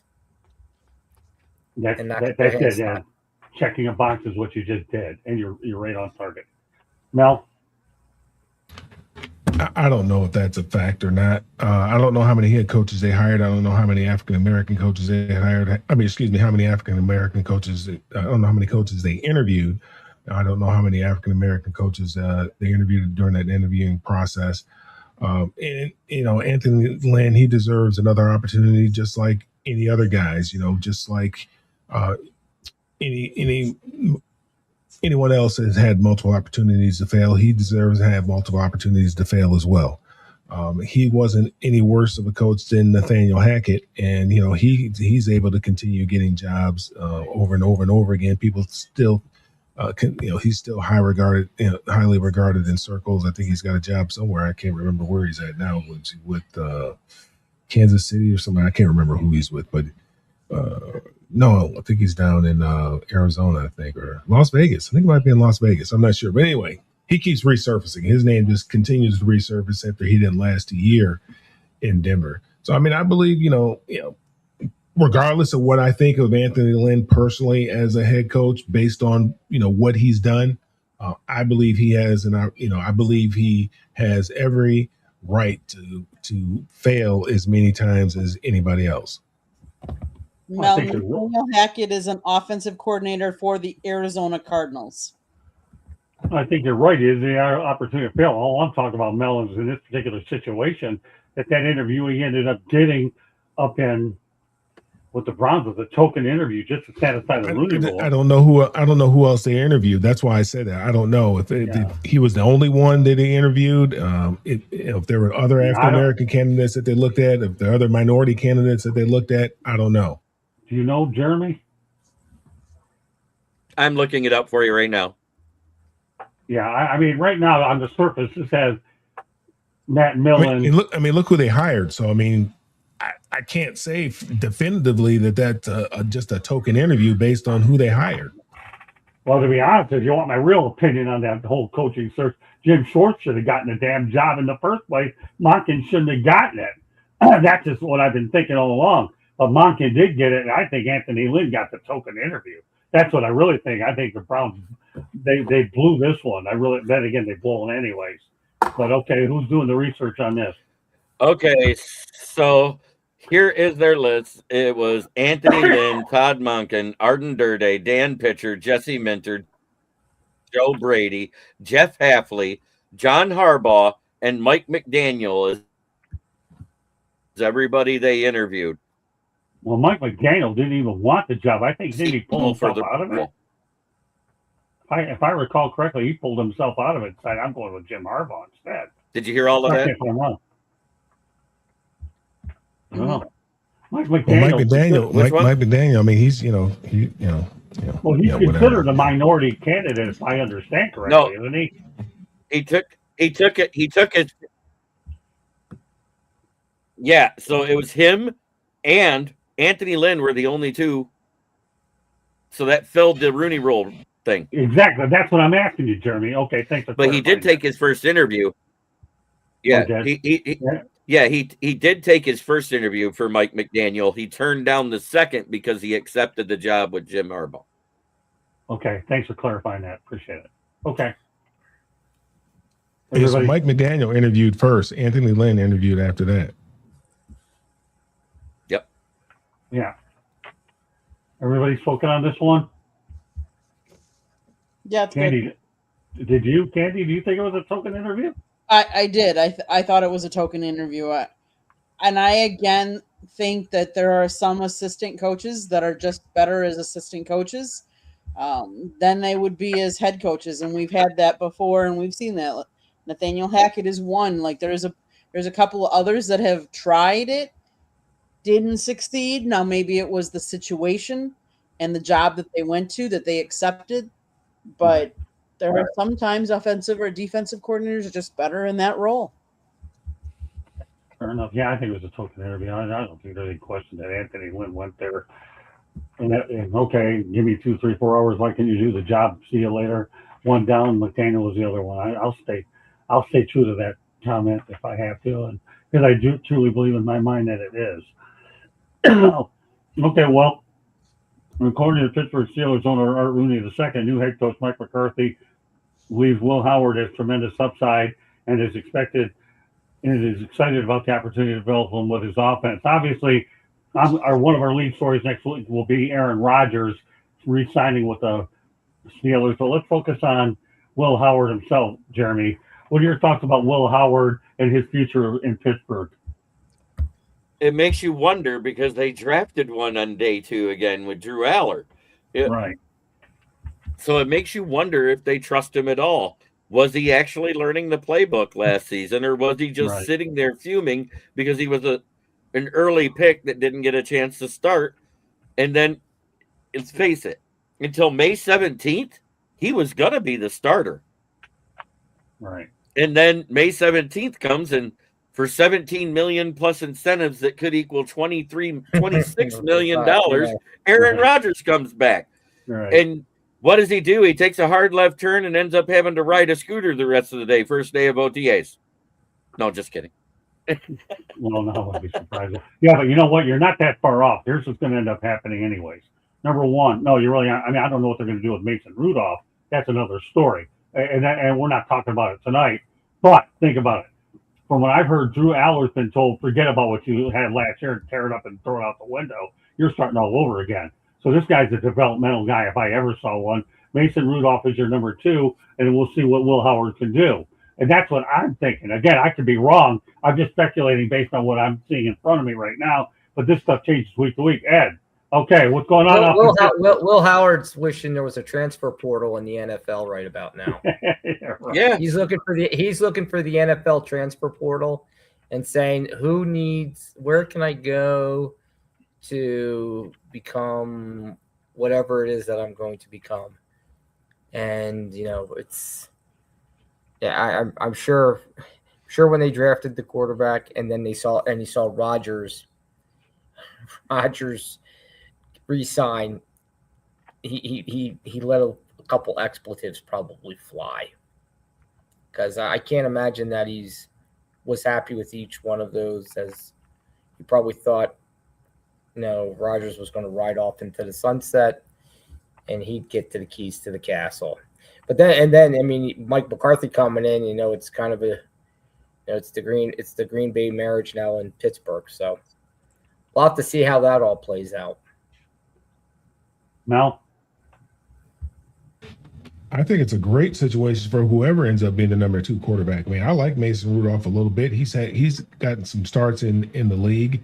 Yeah, I don't know why people just are so quick to write him off. I mean, you look at Pittsburgh, all their quarterbacks, they look a certain way. They're all big, 6'4", 6'5", other than Aaron. They're big guys, sturdy guys. Big Ben was a big, sturdy guy. They're looking for another big, sturdy guy to stand in there in the pocket. I think it's a great situation for whoever ends up being the number 2 quarterback. And I think it's a great situation for the Pittsburgh Steelers as well. You have some real competition. These guys need to compete, and the cream is going to rise to the top. And you'll find out which one of these guys really wants that, wants that job to be the number 1 quarterback, or in this particular case, to back up Aaron Rodgers and have an opportunity. This isn't Aaron Rodgers from 2010. This is Aaron Rodgers from 2026. Yeah. So there's really nothing to be upset about. He's not going to be there forever. A year, 2 years, maybe max. You get an opportunity to learn from one of the best. You can't and collect a check while you're doing it. You can't ask for a better situation than that. And then when it's your time, because Mike McCarthy, he's done this before. He's gone through this process before. And then, when it's his time, when it's that person's time, whoever it is that rises to the top, they'll be ready to go because they got an offensive-minded coach and Mike McCarthy, who really understands how to develop quarterbacks. He's been in this situation before. Obviously, him and Aaron have a prior relationship. Right. But I think this is a great situation for a young quarterback coming into the league. And I think it's a great situation for the Pittsburgh Steelers because you have competition at every other position on the field. You need to have competition in the quarterback room as well. Candy? We've all discussed before how the Packers they draft and develop their quarterbacks. They don't throw them in right away. How much better a situation can you have with McCarthy? He's praised Howard, said that he's got an excellent work ethic. He's improved his conditioning, his footwork. Remember, he also Howard missed last year, his entire rookie year, due to a fluke preseason hand injury. So he's still coming off an injury as well. Aaron Rodgers, yes, he is aging. He's not got a lot of years left in him. Right. You never know. He could go out with an injury too. So do you want to be that number 2 behind? So I think Will Howard's in a really good spot. Yes, Aaron Rodgers is not going to play forever, much to the chagrin of some people. And we'll see. It's also going to be a competition. Who's going to outdo who? Yeah, you know what, Candy, you make a good point. I think the real competition, though, is going to be, I don't know so much about Drew Aller being part of the competition. He's one of those guys that you have to just sit here and start all over with, like you had in Urban Meyer with Trevor Lawrence. Forget about what you learned in your first year when, obviously, he was replaced by Doug Peterson. But that's the situation. Just throw it away, rest of your year, be done with it. But now in Aller's case, you're talking about a guy you're just starting all over with, whereas Howard hadn't been healthy, and Mason Rudolph is your dependable backup. So everybody on this panel really is on point with what they're saying. You got 2 young guys that can hold a clipboard. Can one remain healthy for an entire year? While you have Rudolph and Rodgers leading, because again, it's a long year to begin with. All right, let's go. I have a few Lions topics I want to get to because I have Mr. Lion in the background anyway. So we'll talk about Mike Kafka joined the Lions in a high-ranking offensive role. The 38-year-old has been a finalist for multiple head coaching roles. Jeremy, give me your thoughts about the mindset between the Lions hiring Mike Kafka. And then if everybody else wants to, this is now optional for a couple of these topics. You can chime in. I'm not going to call on anybody. You just go ahead. Go ahead, Jeremy. What's the logic behind bringing on Kafka? I think it was a brilliant move because Petzing is more of a running play action type of coach, and he's going to be the head coach ultimately deciding what playbook they go with. But Mike Kafka and his offensive passing technique, able to utilize the spread option, as we saw, even Jameis Winston had a dominating day without Malik Neighbors on the field versus the Lions that day when he took over as interim head coach. They just couldn't win because that whole team had to get out of that mindset. They, as for the Giants, I think they said out of their plethora of losses, 8 of them, which is an NFL record, were at a point in the fourth quarter where by FanDuel standards, they had a 98% chance of winning and lost. So they need to learn how to get past that. There's a lot of teams that have that issue. Go all day. Thank you for hopping in. And you're right. The Packers do love to develop most of their players, except at some skilled positions where it's just natural talent gets there, such as wide receiver and cornerback. So then my question to you, Jeremy, is this. Everybody else can chime in. Do you feel that was a home run hire bringing on Kafka, Jeremy? 100%, because if the Petzing project is failing as offensive coordinator and he's his assistant, you don't have to depend on Dan Campbell to be play calling. You can just switch who's doing it because they're both familiar with the playbook that's right there in front of them. All right. Anybody else have any thoughts about it? What about you, Ed? You know what? I don't know enough to really say. So I'll have to just kind of take Jeremy's word. It's going to be, Well, Kafka's a good offensive mind. He really is. And again, he said the biggest thing here, take away with what Jeremy said, is if Jameis Winston had a pretty good game, can you imagine how much Jared Goff is going to benefit? It's okay. Yeah. Hey, Ed, there's nothing wrong with deferring once in a while if you're not uncomfortable. It's not a big deal. You've done a whale of a job with this topic that we have tonight. So I want you to take that with you when you go to bed tonight, that you've done a whale of a job with what you've done. But this is one of those situations where Kafka is obviously, you talked, is a hire, is what I consider an intangible hire. Is that the right way to summarize that, Jeremy? Intangible. Yes. The intangible is you got a running and play action offensive coordinator, and his assistant offensive coordinator helps with the passing side of the game. Mark Brunell's done a wonderful job fixing some of the mechanic issues that Goff still had after 4 years in the league when he came in the trade from the LA Rams to Detroit. But he might be able to take that cerebral side to the next level, which will move Goff from being a top 10 quarterback in opinion to possibly being elite this year. Okay, that's fair enough. Mel, any thoughts about that? About Kafka? Yeah. No, not really. That's okay. And I'm looking at, and I don't know much about this offensive coordinator that they have, the Drew guy. I don't know, but I do know about David Shaw. I know what they did at Stanford. They ran the football. They ran the football very, very efficiently. And I do believe that he coached Andrew Luck over there while he was there as well, and they threw the ball pretty well. So I don't know why he's not getting an opportunity to be the offensive coordinator or something like that. But other than that, I'm just hoping. After once the guy left and went to Chicago, we knew that window had closed, and it's going to be very, very difficult to replace what he was able to do and the type of production that he was able to get out of these guys on the offensive side of the ball. It's going to be very, very difficult to replace that. Andy? Go ahead, Jeremy. Go ahead. Everybody says that, but at the same time, offense wasn't the issue because we averaged only 0.8 points per game less than what we did the previous season. Okay, offense wasn't the issue. It was defensively. Once certain players came back, and what did your eyes tell you, Jeremy? What did your eyes tell you? Yeah, defense was a problem. Defense has been a problem. But what did your eyes tell you on the offensive side? That our offensive line, with the loss of Ragnow and everything else, was a whole bunch of miscommunication. That's what I saw.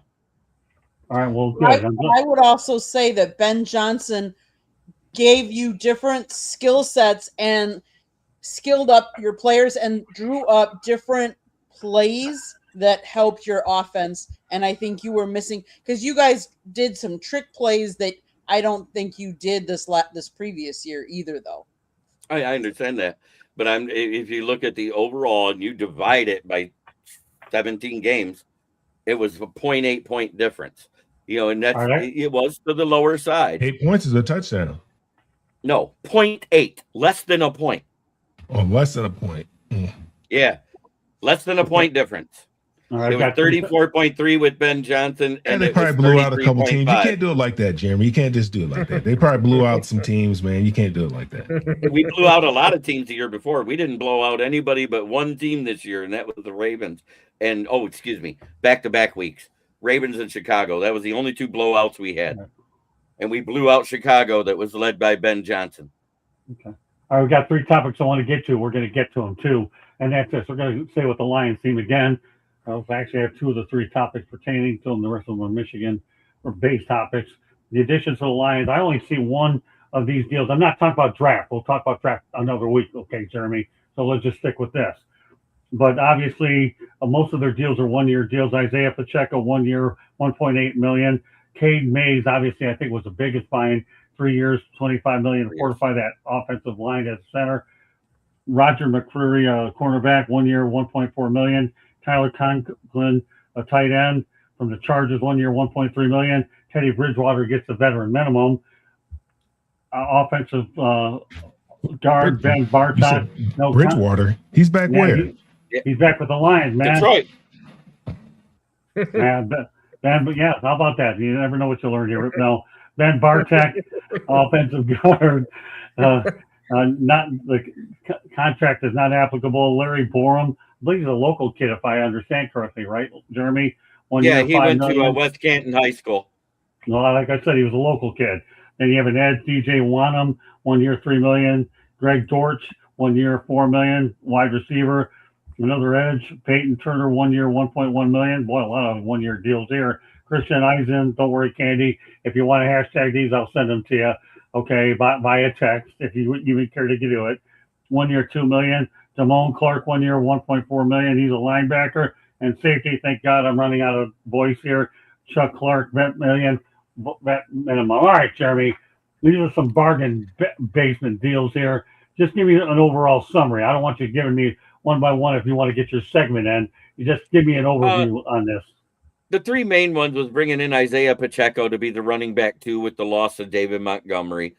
Bringing in Cade Mays to replace the awful experiment of Graham Glasgow at center.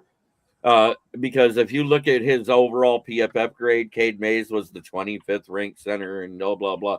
But if you look at the last 6 games, which were the only ones he started at center, he finished from either 6th to top 10 every week in how the centers ranked as far as the analytics, which is the only thing I like PFF for, is offensive and defensive line rankings. It seems to be the only thing they get right. Teddy Bridgewater coming back. We didn't have a QB2 on the roster. There wasn't one. We didn't draft one last year. We didn't draft another one this year, but we did pick up a UDFA that might be able to compete with them, and that's the cerebral quarterback out of Illinois, Luke Altmaier. So I do want to mention that we have him. We also brought back Malcolm Rodriguez on a 1 year prove-it deal because he's been dealing with some injuries off and on. Rock Ya-Sin, it was important to bring him back because we see that the money we wasted on DJ Reed looks awful after the way he came back from the injury. So we needed him. And Roger McCreary, I like that pick signing. I like the Christian Izzian signing because he's a safety. We need people in the safety room just in case Joseph and Branch are not ready at the beginning of the season. Okay, fair enough. Ed, any thoughts?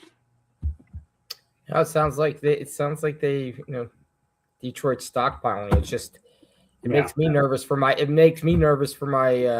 Commanders. Besides having to get out of the East, then we have to go through Detroit again. Then we had you 2 years ago, luckily. But other than that, then we just decided to fall off the cliff. So it's, and there's a lot of Dan Quinn is doing somewhat of an internal rebuild on his staff and things of that nature. So it's good that we have a guy in Washington who'll talk about the Commanders. I like that. And you know what? You mentioned the right word there too, Ed. Stockpiling is what they're doing, and when you have that many numbers, those numbers there, not counting what you did in the draft, stockpiling is what the Lions did during the close of days. Mm-hmm. Great point. That's what you have to do. I mean, you have to, yeah. Go ahead, Mel. This is, Brad Holmes. We're going to find out what he's made out of. All that draft capital from the Matthew Stafford, Jared Goff trade, all that stuff is gone now. So now we're going to see if he's really able to build a team. And, with Jeremy saying we don't have a quarterback, maybe Diego Pavia would have been a good, this might have been a good spot for You're him. not going to let me live that one. You're not going to let me live that one down. No. If you Jeremy think Jared Goff Goff is worse than Diego Pavia, you bumped your head. Yeah. No, I said maybe been a good backup. I was just joking, tongue in cheek. Believe me. Well, don't laugh. I think I'll get to it on the next show. But then they get a guy out of Illinois that's pretty good, Jeremy. The thing that really, Luke Altmaier, very cerebral quarterback. He had a much better completion percentage than Pavia, who didn't break the 60% mark. Yeah, Brett Billum is hyping him up. Pavia was the runner-up in the Heisman Trophy, though, right, Scott? Yeah, all right. Oh, okay. This is Mel's way of saying that he missed me the last 4 weeks. I love you, Mel. That's okay. The thing that stands out to me is you got a lot of one-year deals. That's the thing that stands out to me, and that's really what it stands out to me about that is how poor our collective bargaining agreement is for the players, particularly for veteran players. That it's really take it or leave it, because that's what every other team is going to offer you as well. So I mean, take this or leave it, or we'll find something somebody younger and cheaper to replace you. And if you want to continue your career, then you're going to have to do it 1 year at a time. That's what really stood out to me on some of those contracts that you read out, that most of those guys are just on 1 year deals. And, God forbid something were to happen to them, they don't have any type of security, any guarantees or anything like that beyond this year. That's what really stood out to me when you're rattling off those numbers. See, you know what? Here's the thing, Candy. Mel's obviously put me in a situation where he's forcing me to put a Diego Pavia soundbite on next week. So for the sake of Mel sticking it to me, Ed, I'm glad you're on this show permanently. Now we're gonna have a Diego Pavia soundbite next week because Mel's. I think I actually sent you a message about saying something about Diego Pavia. So good. It's been a while since we've been on here. I don't know if we've been on since the draft. Have we been on since the draft? No, I don't think we were. We had the one show after the draft, which before they left. Okay, well, we must not have had an opportunity to talk about Diego because I just remember prior to the draft, Sandy, you have to find those. You have to find those clips too about Scott and somebody. All right. So here, I think Scott was talking about a late first round. Late first round. All right, Mel. I mean, I thought he was going to be well hyped up. I didn't expect him not to get even drafted, let alone undrafted, until nobody wanted him. So because Ed, you went ahead and put that in the messenger, and this guy's been giving me a hard time because he's missed me so much, Mel, and I missed you too. We're gonna have a Diego Pavia soundbite next week just because of Mel. He's obviously. Please, Kenny, find the soundbite where Scott said late first round, early second. Oh, so find something so you can stick it to me. I can handle it. Don't worry, I can handle it. If I can dish it out, I can take it. It's okay. All right, Katie. Wait! I got one thing to add about Diego Pavia before we move on. The only thing I hated is that he actually made me write a draft profiler about him. All right. Let me ask you a question. If I have to keep defending myself, do you want your segment tonight? What was your profile? Where did you have him going? Seriously, I said he'll either be a day 3 pick or a UDFA. That is what I said. All right, well, that's all right. You'll still have time for your segment if I get these other two topics out of the way, but everybody take their shots at me. That's okay. This is a good day. It was my turn. It was my turn to give you that love. That's okay. I know. That's all right, Eddie. Again, you'll hear Diego Pavia from yours truly here next week because by popular demand. Okay. All right, Katie, give me some thoughts about this. And then we have 2 more things I want to get around to. Plus, Jeremy, if he's nice enough, he'll get about a minute for his segment. Go ahead. So 2 of the ones that I would emphasize, yes, Jeremy, I agree, center Cade Mays, but then also tackle Larry Borum. He has NFL experience as right tackle, but he's also filled in at left tackle and both guard spots, so he's versatile. He's played at least 330 offensive snaps in each of his first 5 seasons in the league. He's a 5-year veteran with 38 games at starting experience under his belt. And I think with the injuries that you had on your offensive line that you really needed some help and bolstering that. So I think that'll help you guys. As much as I'm a Packer fan and don't want you guys to have success, you can have success as long as it's not against us. All right, well, let's see you week 7. I know. And the since Mel likes to talk about Brad Holmes, we'll talk about Brad Holmes by the numbers. Prior to this draft, he had 36 total draft selections, 27 trades, 17 offensive players were selected, 19 on defense. In the college that he drafted the most from were Alabama, 4, and the conference SEC. So he knows where to find his players. Obviously, this was before the draft. We'll update more next week.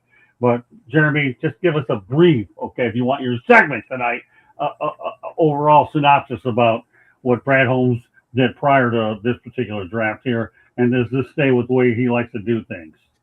Well, let's not throw Quezzy under the bus about having 0 Pro Bowlers when Brad Holmes has 9. Right, there you go. Out of his drafted picks. So, he's done a very good job. Has he had some misses? Yes, I believe right now his hit rate is sitting at 54%, when the average for a GM is 33. So let that sink in. Minnesota guy. Good stuff, Jeremy. All right, Ed, there's a little bit about player evaluation here. Brad Holmes obviously knows where to find SEC. Talked about how good of a conference it is. And Holmes seems to be heading this year. He went more towards Big Ten in the ACC. So thought that. Well, yeah. Well, he's obviously doing I just pulled some stuff up. He's obviously doing a decent job because the Detroit Lions are putting a good product onto the field and they're winning ball games. Granted, it has to do with a combination of the players that it's a combination between the players, the GM and the coach, because the GM has to understand the coaching philosophy and be able to find players that fit into that philosophy. You can go and find that best talent on the board in the first round. But actually, to me, the GMs really make their money is when you get into day 2 and day 3. No question about it. 4 days. Yeah. That's Yep, exactly. Those guys are going to be what. And just to kind of piggyback on Candy's point, I think that the line is those 2 line picks that they got were the two free agents that they picked up. I think that's going to be very, as much as it makes me throw up in my mouth a little bit, because obviously you being in the NFC and we may have to go through Detroit. I think that, the line, a stable line, strong line, it's 350-pound men pounding each other like car wrecks. You need to have guys that are durable and can move in different positions. Well, Ed, you know what I would encourage you to do if you don't go there with me, go to a Senior Bowl. I'm going to tell you that's where a lot of your day 2 and 3 picks are. Katie and I had a great experience there, and we plan on making that a regular occurrance. So, and that's maybe we do a show. Maybe we do a show from the Senior Bowl. Man, I got news for you. I kicked the tires on it last year, but the problem was weather kicked my butt, so it was a little bit of a problem. I wasn't prepared for it. Even Busey's couldn't save me for what happened to me last year, because that was cold up in Alabama. Don't worry, Ed, you're in the system now. We'll talk about future considerations. Stay in the game, brother. Okay, Mel, some real thoughts about Brad Holmes' track record, Candy, and then we'll have one more topic, and then Jeremy, I'll have a quick segment. I mean, I think his track record thus far has been pretty good, but his drafts have been pretty good. I think you make your name with the guys that you draft in the first round. I think you make your money with your day 2, 3, and your undrafted free agents. Obviously, he's the guys in day 1. The first round picks pretty much knocked him out of the park. Other than the DB they drafted out of Alabama, not too sure about him. Branch, when they got the first pick, I believe it was on day 2 a couple years ago. I mean, he knocked that one out of the park. But we're going to see now. All that Jared Goff, Matthew Stafford stuff is gone now. We're going to see what he's made out. We still haven't got a backup quarterback, as Jeremy alluded to, at this kid from Illinois or wherever he is. Teddy Bridgewater. Come on now. I thought he was coaching. I mean, that's not. If God forbid something were to happen to God forbid something were to happen to Jared Goff, and Teddy Bridgewater had to play. So they definitely need to try to find a backup quarterback. I think that should be priority number 1. God forbid something were to happen to Jared Goff. but they're building up the defensive side of the football. They're going to have to get better on defense. They're going to have to get more stout. They're going to have to get some more pressure on the passer. So we're going to see. I mean, they got a guy out of Michigan, I believe it was in the second round. Derek Moore and edge another rusher one out in of the the second fourth. round. They got a linebacker, I believe, day 2 as well. So we're going to see. They got offensive lineman out of Clemson in the first round because we know we need an offensive lineman because of the retirement. And big skipper, he's retired as well, so they don't have him around anymore. So they're going to have to, they're going to have to work on that depth on the offensive side of the football. But they're going to have I'm more worried about their philosophy, what their philosophy is going to be this year as far as running the football. Since Ben's been gone, it's just been kind of helter-skelter there. So just trying to, kind of anxious to see what it's going to look like on the offensive side of the football. And hopefully they're able to play complementary football. They're able to play good defense, get off the field on third down. But Brad, thus far, I mean, you'd have to give him, A- or so for his draft picks. And I've got one topic I'm not going to get to. I'm going to wait till next week to do it. It'll fit in then. I'll get Candy the last word on this. Jeremy gets his quick segment, which will last about 45 seconds or about a minute, and then we'll wrap it up. But at least I'll wait on it. It's about Spartan Stadium. We'll just wait for next week's show to air that one. We'll have more time to talk about it. Candy, some quick thoughts on this. So the quick thoughts about Brad Holmes, that his first transaction was the trade Matthew Stafford for Jared Goff and a third round and 2 first round. With the first round picks, he selected Jamison Williams and Jamar Gibbs.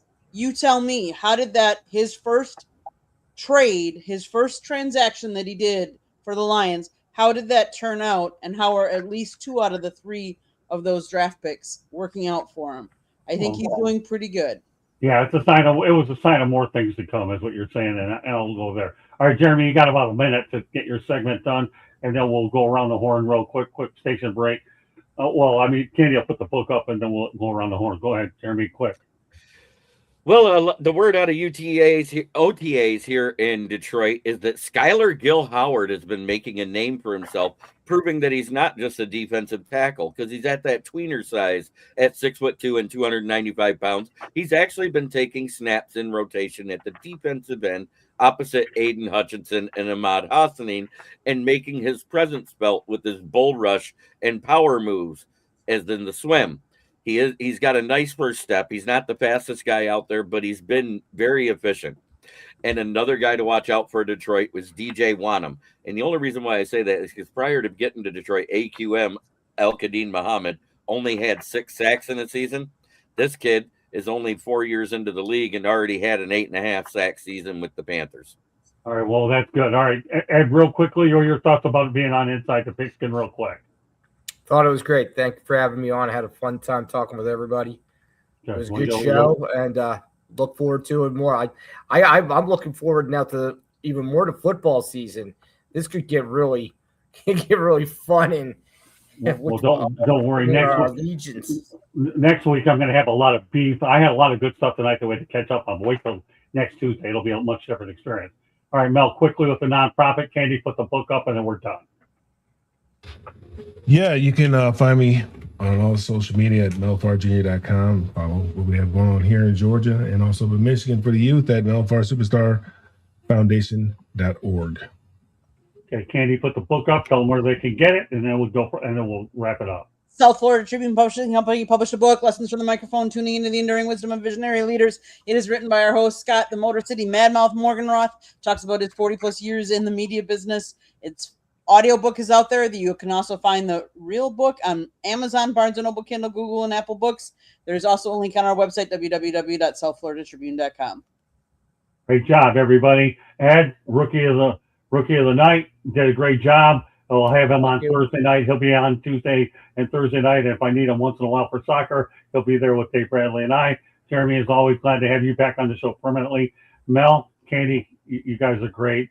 And now I have to bite my tongue here with Diego Pavia for the next week. So Mel can stick it to me next week. I'll deal with it. So meanwhile, that does it for him. Go ahead, Jeremy. He did get signed as an undrafted free agent by the Ravens to a one-year contract. That's good enough. All right, but I got to deal with Mel next week, so I'll deal with that, and he gets his Diego Pavia clip. that does it for us tonight inside the Pigskin. On behalf of Jeremy, Ed, Mel, Candy, and yours truly, the Motor City Man Mouse. My name is Scott Morgan. Thank you for joining us. See you next Tuesday night. Tomorrow night, doubleheader.